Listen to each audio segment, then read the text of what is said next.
الحمد لله وكفى والصلاة والسلام على عباده الذين اصطفى خصوصا على أفضلهم وخاتم النبيين محمد الأمين وعلى آله وصحبه أجمعين. أما بعد فقد قال الله تبارك وتعالى كما ورد في سورة يوسف: اعوذ باللہ من الشیطان الرجیم بسم اللہ الرحمن الرحیم ان الحکم الا للہ امر ان لا تعبدوا الا ایاہ ذلک الدین القیم. وقال عز وجل كما ورد في سورة البقرة: وإذ قال ربك إني جاعل في الأرض خليفة. وقال جل وعلا كما ورد في سورة صاد: يا داود إنا جعلناك خليفة في الأرض فاحكم بين الناس بالعدل ولا تتبع الهوى. وقال عز وجل كما ورد في سورة المائدة مخاطبا لرسوله محمد صلى الله عليه وسلم: وأن احكم بينهم بما أنزل الله ولا تتبع أهواءهم. وقال عز وجل كما ورد في سورة الحجرات: يا أيها الذين آمنوا لا تقدموا بين يدي الله ورسوله واتقوا الله إن الله سميع عليم. وقال جل وعلا كما ورد في سورة النساء: يا أيها الذين آمنوا اطيعوا الله واطيعوا الرسول وأولي الأمر منكم فإن تنازعتم في شيء فردوه إلى الله والرسول إن كنتم تؤمنون بالله واليوم الآخر ذلك خير وأحسن تأويلا. وقال عز وجل كما ورد في سورة الشورى: وأمرهم شورى بينهم. صدق الله العظيم. وروى الإمام أحمد رحمه الله عن أبي سعيد الخدري رضي الله تعالى عنه أن رسول الله صلى الله عليه وسلم قال: مثل المؤمن كمثل الفرس في آخيته، أو كما قال صلى الله عليه وسلم. رب اشرح لي صدري ويسر لي أمري واحلل عقدة من لساني يفقهوا قولي. اللهم ربنا الہمنا رشدنا واعذنا من شرور انفسنا. اللهم ارنا الحق حقا وارزقنا اتباعه وارنا الباطل باطلا وارزقنا اجتنابه. اللهم وفقنا لما تحب وترضى. اللهم وفقنا نقيم نظام الخلافة على منهاج النبوة في باكستان اولا وفي كل العالم آخرا. آمین یا رب العالمین. معزز حاضرین اور محترم خواتین اور محترم اور مکرم مبصرین و مستبصرین حضرات، السلام علیکم ورحمۃ اللہ وبرکاتہ. اگرچہ پاکستان کے موجودہ حالات میں جہاں ایک طرف شدید اقتصادی بحران ہے، مالیاتی افراتفری ہے، دوسری طرف داخلی خلفشار اب ان حدوں کو پہنچ رہا ہے کہ بے نظیر صاحبہ ایک جلوس کی قیادت کرنے والی ہیں سکھر سے اوباڑوں تک، تاکہ پنجاب اور سندھ کی سرحد پر کوئی روک ٹوک پیدا کی جائے. دوسری طرف ANP جو ہے اسی طرح کی الغار کرنے والی ہے اٹک پر، تاکہ پنجاب اور سرحد کا رابطہ منقطع کیا جائے. اور ان سب پر مستضاد بھارت نے کشمیر میں بغیر اعلان کے گویا کہ جنگ کا باقاعدہ آغاز کر دیا ہے. تو ان حالات میں یہ خالص اکیڈمک ڈسکشن کہ عہد حاضر میں نظام خلافت کا دستوری اور قانونی خاکہ کیا ہوگا، واقعتاً کچھ آؤٹ آف پلیس، کچھ بے محل سا معلوم ہوتا ہے. لیکن یہ کہ چونکہ ہمارا یہ پختہ موقف ہے کہ ایک طرف اگرچہ پاکستان کے یہ جو حالات ہیں اور اس میں جو فوری اور وقتی مسائل سامنے آتے ہیں ان کے لیے فوری اور وقتی حل بھی ضروری ہے، پیلیٹیو ٹریٹمنٹ اپنی جگہ اہم ہوتا ہے. بخار 106 درجے کا ہو رہا ہو تو پہلے بخار کو اتارنے کی فکر ہوتی ہے، اصل تشخیص جو ہے وہ مؤخر کر دی جاتی ہے. لیکن یہ کہ ہماری مستقل تشخیص یہ ہے کہ پاکستان کا اصل مسئلہ یہ ہے کہ یہ قائم ہوا تھا نظام خلافت کے لیے اور اسی کی طرف پیش رفت نہیں ہو سکی، اور اس سے جو خلا پیدا ہوا ہے در حقیقت اسی کے یہ مظاہر ہیں، اسی کی یہ خرابیاں ہیں. اصل مرض وہ ہے جس کے یہ تمام سمپٹمز ہیں، علامات ہیں، اور اس کا علاج اس کے بغیر نہیں ہو سکے گا کہ پاکستان میں نظام خلافت قائم کیا جائے، جس کے لیے یہ تمہیدی جدوجہد ہے کہ جو تحریک خلافت پاکستان کے زیر اہتمام ہو رہی ہے، جس کی طرف ابھی آپ کی توجہ میرے ساتھی عبد الرزاق صاحب نے منعطف کرائی ہے. بہرحال آج کی اس گفتگو میں میں اس موضوع پر کچھ وقت صرف نہیں کرنا چاہتا کہ احادیث نبویہ سے ثابت ہوتا ہے، اور ظاہر بات ہے یہ حدیثیں کس کی ہیں؟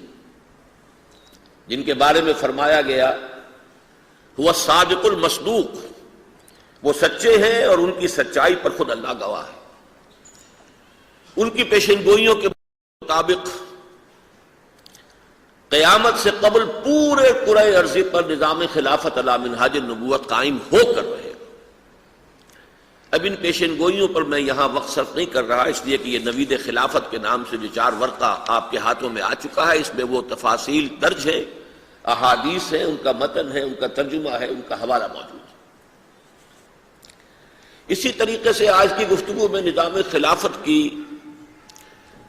جو اصولی مباحث ہو سکتے ہیں، اس کے جو نظری پہلو ہیں، ان سے میں حتی الامکان صرف نظر کرتے ہوئے جو اصل عملی مسائل ہیں ان کی طرف توجہ مبذول کراؤں گا.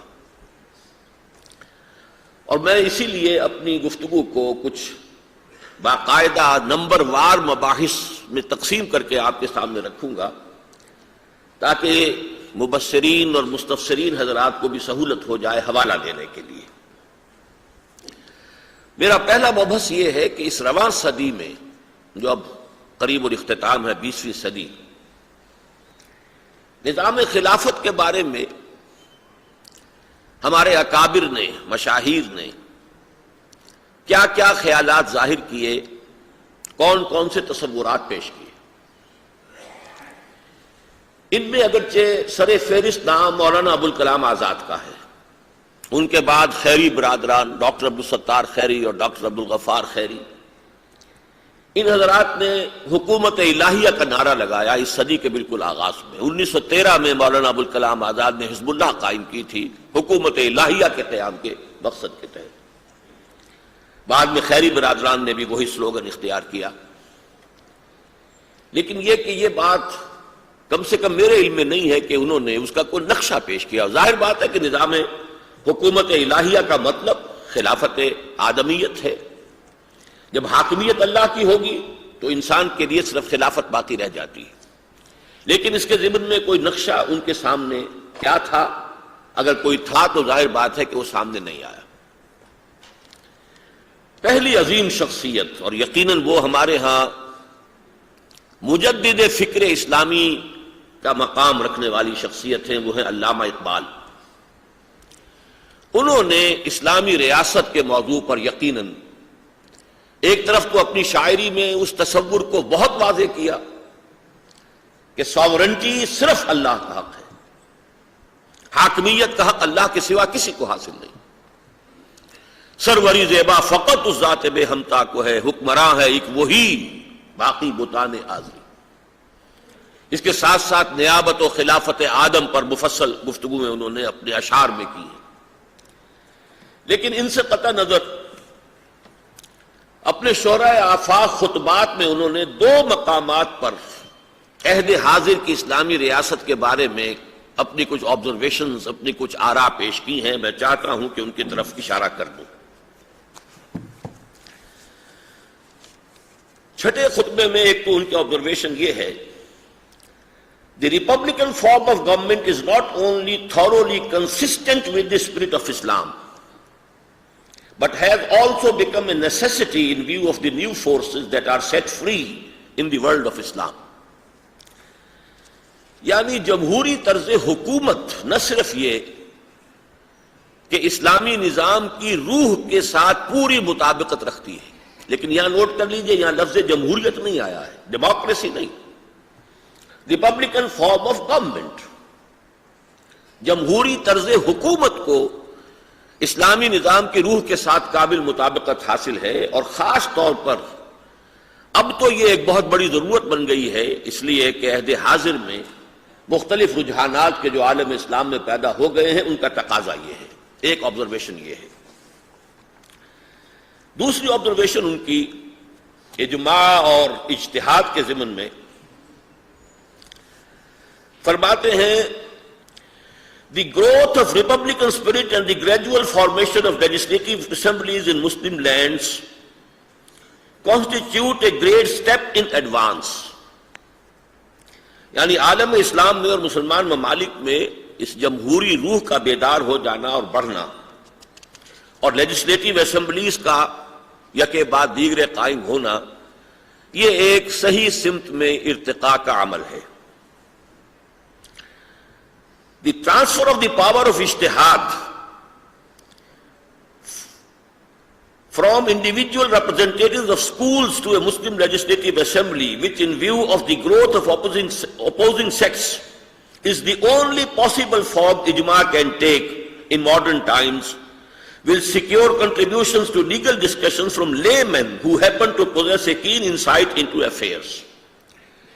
یعنی اجتہاد کا جو اختیار اور حق اس سے پہلے مختلف مسالک فقہ کے جو علمبردار اور ماہر علماء تھے ان کی بجائے ایک الیکٹڈ اسمبلی کے سپرد کر دینا، یہ یقیناً ایک صحیح سمت میں اقدام بھی ہوگا، اور اسی سے اجماع کی وہ واحد ممکن صورت پیدا کی جا سکے گی جو اس دور میں ممکن العمل ہے، اور اضافی طور پر اس میں عوام کی رائے کو بھی ایک دخل حاصل ہو جائے گا، اس لیے کہ عوام کو حالات کا، واقعات کا اور فی الواقع جو مسائل ہوتے ہیں ان کا ذرا زیادہ گہرا شعور ہوتا ہے۔ یہ دونوں حوالے میں نے اس لیے دیے ہیں کہ مجھے ان دونوں حوالوں کے ساتھ 100% اتفاق ہے۔ جہاں تک پہلی بات ہے اس کے بارے میں تو مفصل مجھے گفتگو بعد میں کرنی ہے۔ دوسری بات البتہ وہ ہے کہ جہاں تک علامہ اقبال کے یہ الفاظ ہیں ان سے مجھے پورا اتفاق ہے، البتہ ان کی جو تعبیر آج ہمارے ہاں بعض سیکولر عناصر کر رہے ہیں، خاص طور پر فرزند اقبال ڈاکٹر جاوید اقبال صاحب کر رہے ہیں، اس سے شدید اختلاف ہے، وہ اختلاف میں بعد میں واضح کر دوں گا۔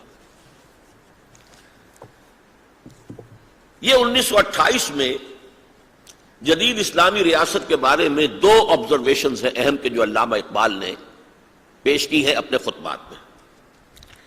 اس کے کوئی 11 سال بعد مولانا سید ابو العلا مودودی نے اکتوبر 1939 میں انٹر کالجیٹ مسلم بردرہڈ لاہور کے ایک جلسے میں اپنا ایک بڑا مفصل خطبہ جو ہے وہ پڑھا، جو اسلام کا نظریہ سیاسی کے عنوان سے کتابچے کی شکل میں شائع ہوا۔ اس میں اگرچہ بحث بڑی مفصل ہے اور بڑی مدلل ہے، اس میں کوئی شک نہیں، اور میں واقعہ یہ ہے کہ سمجھتا ہوں کہ عہد حاضر میں سب سے بڑا مسلم پولیٹیکل سائنٹسٹ جہاں تک نظری اس جو مسائل ہیں ریاست کے اور دستور کے ان کا تعلق ہے وہ مولانا مودودی ہی ہیں، اگرچہ ان کی عملی سیاست جو ہے اس سے مجھے اختلاف بھی رہا اور وہ ناکام بھی رہی، لیکن یہ کہ جہاں تک تھیوری کا نظریے کا تعلق ہے میں انہیں گریٹسٹ مسلم سائنٹسٹ سمجھتا ہوں، پولیٹیکل سائنٹسٹ، اور ان کا وہ چھوٹا سا کتابچہ بقامت کہتر ولے بقیمت بہتر کا مصداق کامل ہے، اس میں انہوں نے 2 اہم اصطلاحات استعمال کی۔ ایک تھیو ڈیموکریسی، انہوں نے نفی کی ہے کہ اسلام نہ تھیوکریسی ہے نہ ڈیموکریسی ہے، بلکہ ایک ایسا مجموعہ ہے کہ جس میں بعض پہلو تھیوکریسی کے ہیں بعض ڈیموکریسی کے ہیں، تو ان دونوں کو جوڑ کر تھیو ڈیموکریسی۔ میرے نزدیک ان کی یہ بات 100% درست ہے، اور اس کی وضاحت اگرچہ انہوں نے تو اپنے طور پر کی ہے، وہ بڑی نظری اور فلسفیانہ بحث ہے، لیکن میں اس کو ایک حدیث جو میں نے شروع میں آپ کو سنائی ہے اس کے حوالے سے اس کی وضاحت کر دیتا ہوں کہ اسلام کے نظریہ ریاست و سیاست میں یہ تھیو ایلیمنٹ اور ڈیمو ایلیمنٹ کس طرح ایک دوسرے کے ساتھ ملے ہوئے۔ تھیو ڈیموکریسی کیسے وجود میں آتی؟ وہ حدیث کے جو امام احمد نے روایت کی ہے حضرت ابو سعید خدری رضی اللہ تعالی عنہ سے، اس کے الفاظ یہ ہیں: مثل المومن کمثل الفرس فی عقیتہ، مومن کی مثال اس گھوڑے کی سی ہے جو ایک کھوٹے سے بندھا ہوا ہے، پابند ہے۔ اب ظاہر بات ہے جتنی لمبی رسی ہوگی اتنی آزادی تو اسے حاصل ہے، اس سے زائد نہیں۔ اس مثال کو اگر آپ ذرا ایکسٹینڈ کریں اور سامنے یہ تصور رکھیے کہ میدان کافی کھلا آپ کے پاس موجود ہے، آپ یہ چاہتے ہیں کہ گھوڑا آگے دوڑے بھی، ذرا اس کے ہاتھ پاؤں جو ہیں وہ شل نہ ہو جائیں، لیکن کہیں بھاگ ہی نہ جائے، اسے باندھ کر رکھنا بھی ضروری ہے، تو فرض کیجئے کہ آپ 200 گز کی رسی سے اسے کھوٹے سے باندھ دیتے ہیں، نتیجتاً 200 گز ریڈیس کا ایک سرکل وجود میں آ جائے گا جس میں یہ گھوڑا آزاد ہے، مشرق میں جائے، مغرب میں جائے، شمال میں جائے، جنوب میں جائے، 150 گز پہ جائے، 100 پہ جائے، 200 پہ جائے، آزاد۔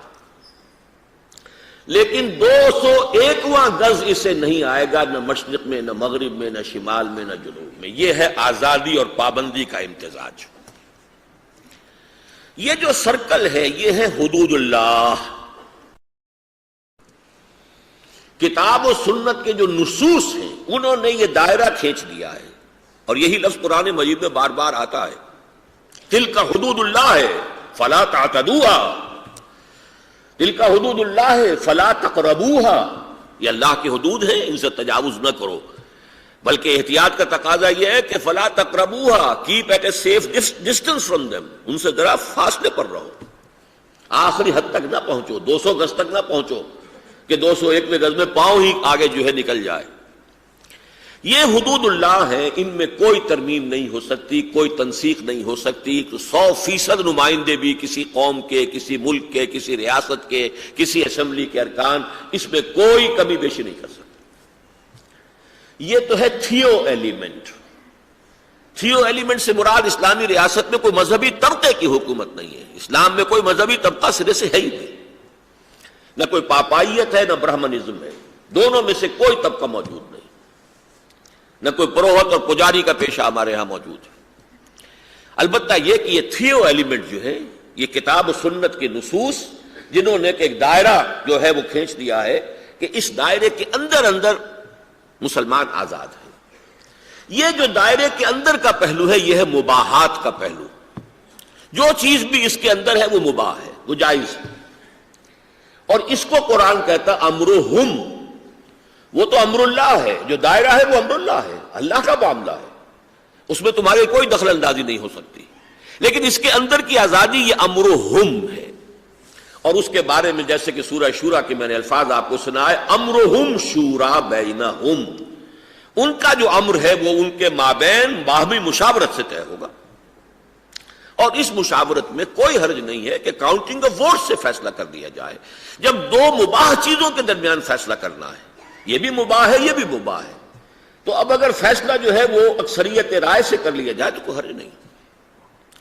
گویا کہ اس دائرے کے اندر اندر جو بھی دنیا میں جمہوریت کی اعلیٰ ترین اقدار ہیں ان سب کو بروئے کار لایا جا سکتا ہے، لیکن ڈیموکریسی کا یہ اصول کہ حاکمیت عوام کی ہو، سوورنٹی آف دی پیپل، یہ کفر ہے، یہ شرک ہے، اس کا کوئی امکان نہیں۔ یہ ہے مولانا مودودی کی اصطلاح، جسے میں بہت سمجھتا ہوں کہ بہت ذہانت پر مبنی اصطلاح ہے جو انہوں نے وضع کی ہے کہ اسلامی ریاست یا اسلامی کا نظریہ سیاسی تھیو ڈیموکریسی۔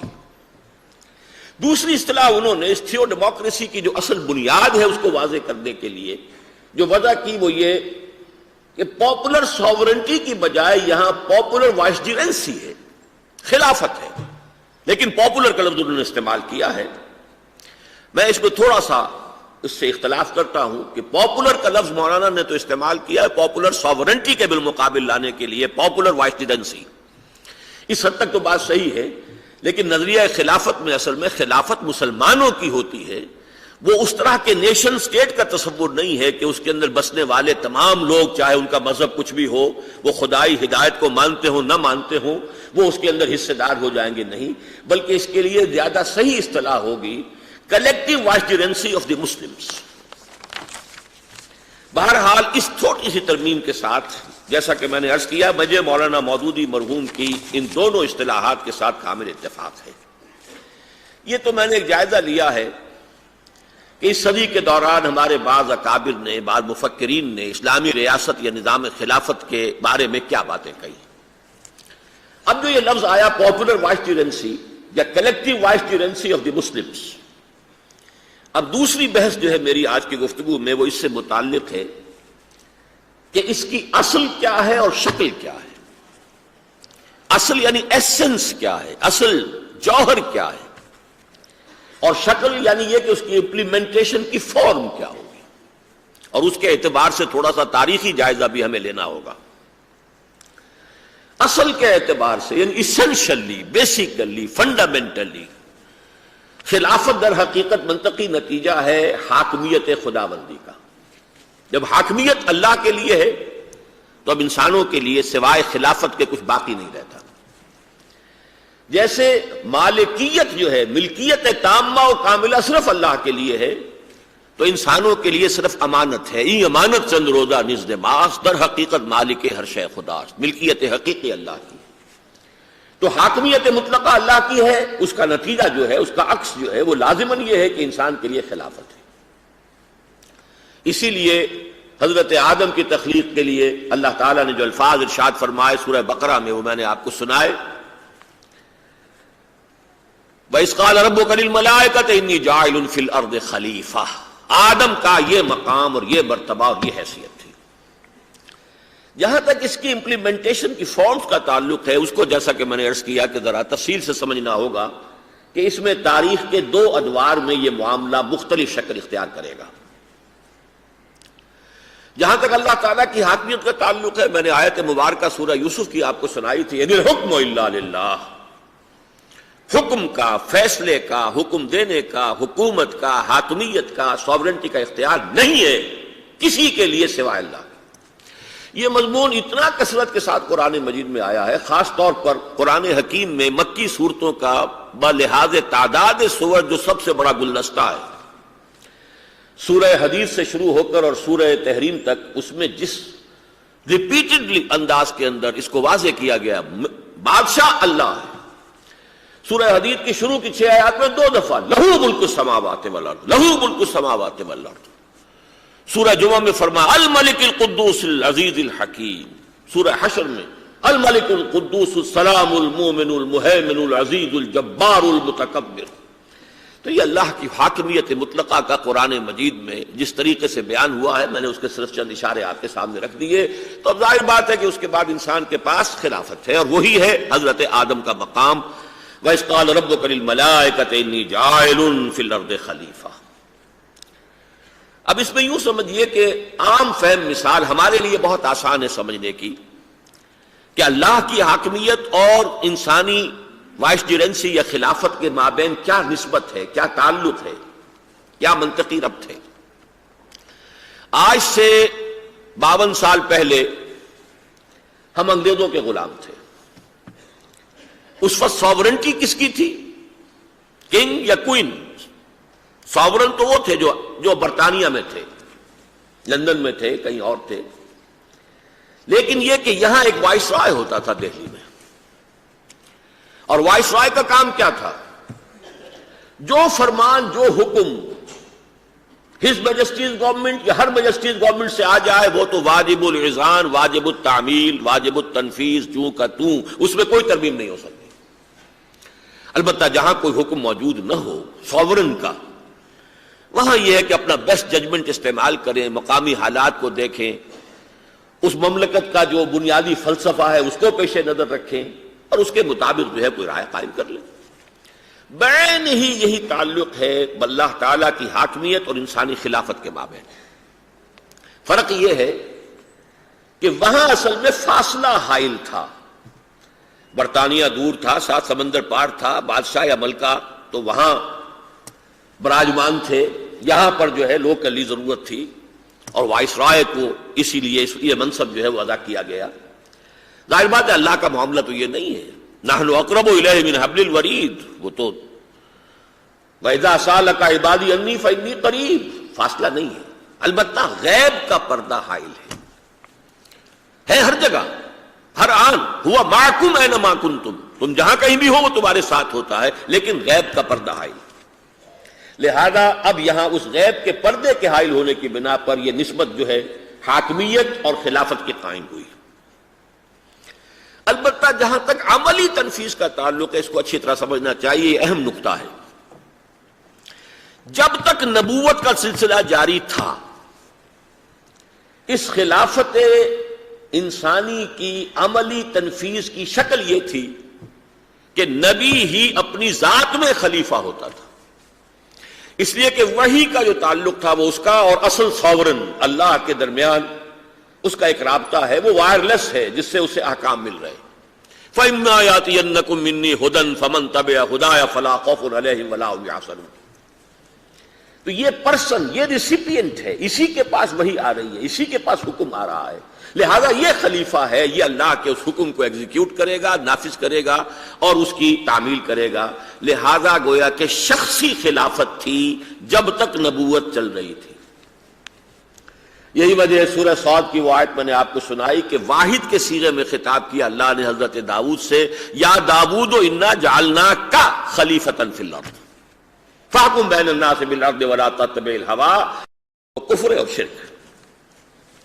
تو امپلیمنٹیشن آف خلافہ میں نے عرض کیا کہ جب تک نبوت جاری تھی اس کی کیفیت اور تھی، نبوت کے اختتام کے بعد اب یہ کلیکٹیو وائسچرنسی آف دی مسلمز۔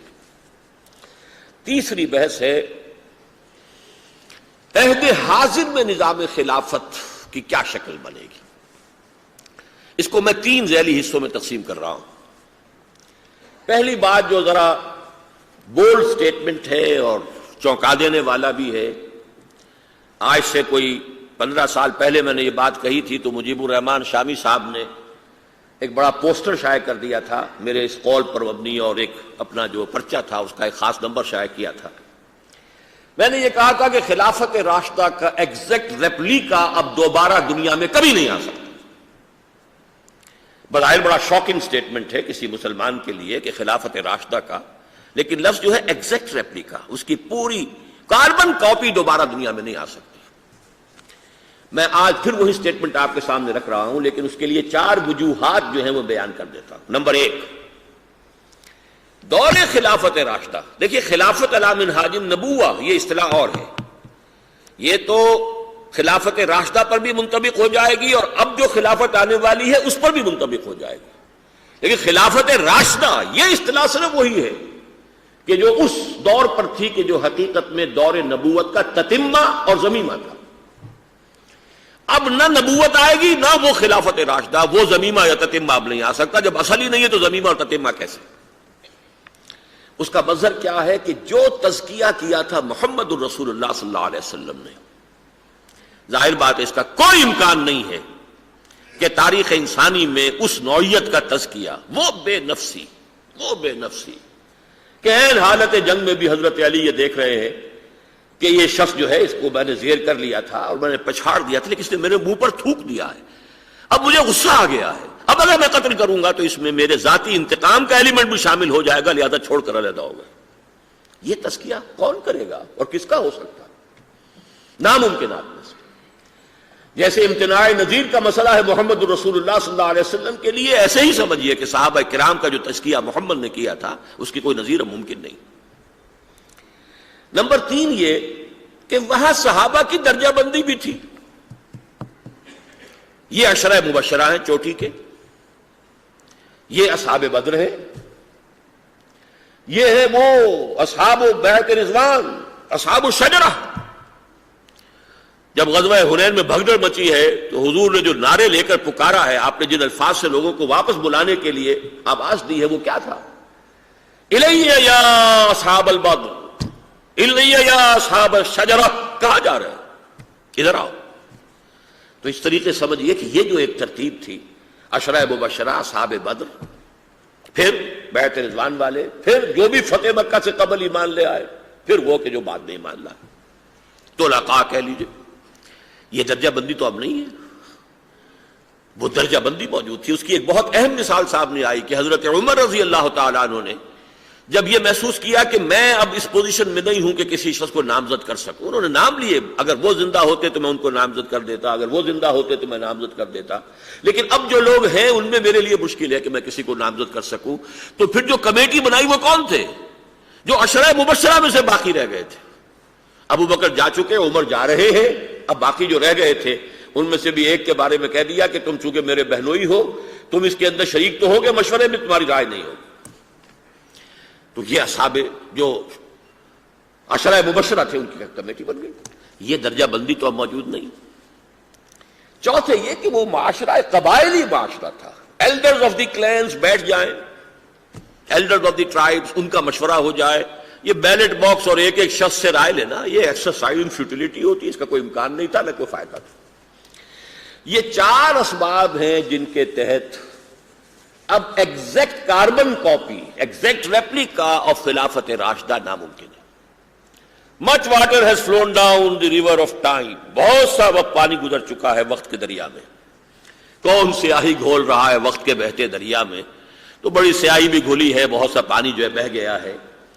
اب ایگزیکٹ وہ نہیں آئے گا، اب کیا ہوگا؟ یہ دوسری بحث ہے، ذیلی بحث۔ اس تیسری بحث کی اب ہمیں ایک اصول بنانا پڑے گا کہ ہمیں اصول لینے ہوں گے عہد نبوی اور دور خلافت راشدہ سے، اور ادارے اور انسٹیٹیوشنز لینے ہوں گے مغرب سے۔ اس کی وجہ کیا ہے؟ خلافت راشدہ کے دور کے بعد امت مسلمہ تو پھر ڈھلوان کے اوپر چل پڑی، ملوکیت کا دور کا آغاز ہو گیا۔ لیکن یہ ہے کہ اس کے جو اثرات تھے، وہی جو human equality, fraternity and freedom کی جو روح بیدار کی تھی محمد رسول اللہ صلی اللہ علیہ وسلم نے، جس کی سب سے بڑی گواہی ایچ جی ویلز نے دی ہے، شاطن رسول ہے، اپنے وقت کا رشدی تھا۔ لیکن یہ کہ ایک concise history of the world میں مجبور ہو گیا یہ ماننے پر، گھٹنے ٹیک کر، although the sermons of human fraternity, freedom and equality were said before also, we find a lot of them in Jesus of Nazareth, but it must be accepted that it was Muhammad sallallahu alayhi wa sallam who established for the first time in history a society based on these principles. یہ جیولز کہہ رہا ہے۔ اگرچہ جو تازہ جو اس کا edition آج مارکیٹ میں، اس میں سے یہ ڈیلیٹ کر دیا گیا حصہ، پرانے ایڈیشن پہ آپ کو جانا پڑے گا جو لائبریریز کے اندر موجود ہوں گی، اس لیے کہ یہ حلق سے یہ کڑوا قول جو ہے جدید جو ایڈیٹرز ہیں اس کتاب کے، ان کے حلق سے اترا نہیں۔ بہرحال ہمیں مغرب جا گیا، ہسپانیہ کی یونیورسٹیوں سے، تلیتلا اور قرطبہ اور غرناطہ کی یونیورسٹیوں سے، فرانس اور اٹلی اور جرمنی کے نوجوان آئے۔ وہ روح جو تھی، رینائسنس ہو، ریفارمیشن ہو، یہ سب ادھر سے گئی۔ اس کے نتیجے میں جو وہاں پر جو ارتقائی عمل ہوا، سوشل ایولیوشن، اس سوشل ایولیوشن کے نتیجے میں انسٹیٹیوشنز ڈیولپ ہوئے۔ اس کو میں مثال دیا کرتا ہوں، جیسے یہ بجلی ہے، کس نے ایجاد کی ہے؟ مسلمان کی ایجاد نہیں، ہم فائدہ اٹھا رہے ہیں۔ یہ لاؤڈ سپیکر میں استعمال کر رہا ہوں، کسی مسلمان کی ایجاد نہیں، ہم فائدہ اٹھا رہے ہیں۔ جیسے فزیکل سائنسز ہیں، اسی طرح پولیٹیکل سائنس بھی ایک سائنس کی حیثیت سے ڈیولپ ہوئی ہے۔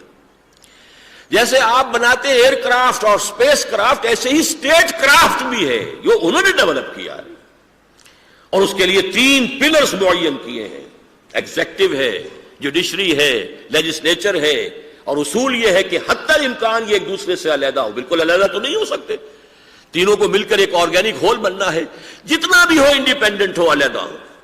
یہ ساری جو ہے انسٹیٹیوشنز یہ ہمیں ویسٹ سے لینی ہوں گی، اگرچہ اصول ہمیں لینے ہوں گے دور خلافت راشدہ اور دور نبوت سے۔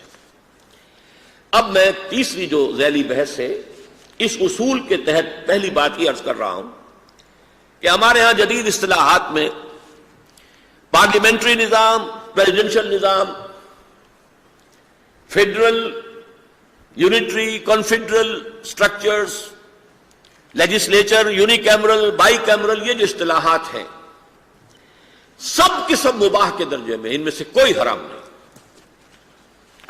شریعت میں ان میں سے کسی ایک کے لیے کوئی حرمت کے لیے دلیل موجود نہیں۔ در حقیقت یہی وہ بات تھی، آپ کو یاد ہوگا ایک زمانے میں اے کے بروہی صاحب نے چیلنج کیا تھا، قرآن مجید میں کوئی دستور نہیں ہے ریاست کا، کوئی ثابت کر دے تو میں اتنے 1000 روپے، پتہ نہیں 10,000 تھے کتنے تھے، میں انعام دوں گا۔ وہ بات یہی تھی کہ آج کل جب ہم دستور کی بات کرتے ہیں تو اصل مسائل تو یہ سامنے آتے ہیں۔ پارلیمانی نظام ہو، پریزیڈنشل نظام ہو، کون سا نظام ہو، فیڈرل ہو، یونٹری ہو کہ کون سا نظام ہو، ان میں سے کوئی نظام قرآن نے تو طے نہیں کیا. لہذا ان کا کہنا یہ تھا کہ کوئی دستور اسلام میں موجود نہیں. ان چیزوں کے اعتبار سے سمجھ لیجئے کہ اگرچہ اصلاً یہ سب مباح ہیں، لیکن یہ ہمیں تسلیم کرنا چاہیے کہ خلافت راشدہ کا نظام نمبر 1 یونٹری تھا. وہ تو ایک خلیفہ وقت ہے، باقی سب گورنرز تھے. مشاورت جو بھی تھی وہ وہیں مدینے میں ہوتی تھی، باقی اور کوئی مشاورت کہیں باہر نہیں تھی. وہ یونٹری تھا. اور نمبر 2 اس کے قریب تر جو آتا ہے وہ پریزیڈنشل نظام آج کا جو آتا ہے وہ قریب تر ہے. لیکن یہ کہ دوسری طرف وہ نظام جو ہے پارلیمنٹری کے مقابلے میں پریزیڈنشل اور فیڈرل کے مقابلے میں یونٹری تھا. لیکن میں یہ سمجھتا ہوں، اب اس میں ایک رائے دینے کی جرات کر رہا ہوں، میرے نزدیک یہ سوشل ایوولوشن جو پولیٹیکل سائنس میں ہوا ہے، اس کی ہائیسٹ سمجھیے کہ ایوالوڈ فارم میں آج ہمارے سامنے امریکہ کا دستور ہے. اور اس میں 2 چیزوں کو، ایک طرف پریزیڈنشل فارم آف گورنمنٹ کے جو بہت مشابہ ہے خلافت کے، ایگزیکٹو بالکل آزاد، لیجسلیچر سے اس کا کوئی تعلق نہیں. وہ جو صدر ہے وہ اپنے وزراء جہاں سے چاہے لے لے، ایکسپرٹس جہاں سے چن لے، کوئی ضروری نہیں ہے کہ وہ کسی سینٹ کا ممبر ہو یا کسی کانگریس کا ممبر ہو، بلکہ اگر وہ وہاں سے لے گا کسی کو تو اسے وہاں سے مستعفی ہونا پڑے گا. وہ 2 آفیسز میں ایک وقت نہیں رکھ سکتا تاکہ یہ بالکل علیحدہ علیحدہ ہو جائے. یہ ایگزیکٹو ہے اور وہ لیجسلیچر ہے. تو یہ نظام قریب تر ہے خلافت راشدہ کے. لیکن دوسری طرف امریکہ کا نظام جو ہے وہ فیڈرل ہے اور ٹرو فیڈریشن. اس میں جو ڈیسینٹرلائزیشن ہے اتھارٹی اور پاور کی، کاؤنٹی لیول تک حکومت کو لے آنا. وہاں کا شریف بھی الیکٹڈ ہے، یہ نہیں ہے کہ تھانے دار وہاں سے وہاں، وہاں سے وہاں، ایس پی وہاں سے وہاں، کوئی حکومت آئی اس کا پسندیدہ ایس پی وہاں پہنچا دیا گیا، اس نے مخالفین کو ستانا شروع کر دیا. لوکل سارے افیئرس لوکل، شریف ہے، میئر ہے، وہ لوکل. ہوا یہ میرے نزدیک یہ روح عصر ہے. اس روح عصر کو اور پریزیڈنشل سسٹم دونوں کو جمع کر کے، اور پھر 3 باتیں جو بعد میں بیان کروں گا. یعنی یہ تو میں نے باتیں عرض کی ہیں اس پہلو سے کہ جو سمجھے جاتے ہیں کہ اہم ترین مہمات مسائل ہیں دستور کے، ان میں یہ ہے کہ اگرچہ مباح سب ہیں لیکن presidential federal, truly federal government, یہ میرے نزدیک آج کے مسئلے کا حل ہے. اب میں اس کی جو چوتھی بحث کر رہا ہوں، میں اس میں مثال دے رہا ہوں آپ کو. تقریباً ایک سال پہلے یہاں کے جو امریکن کونسلیٹ ہے اس کے political secretary mister James F Cole میرے پاس آئے تھے. کیونکہ یہ خلافت کی تحریک، کچھ اخبارات میں بیانات کچھ آئے تو انہوں نے آ کے مجھ سے سمجھنے کی کوشش کی کہ خلافت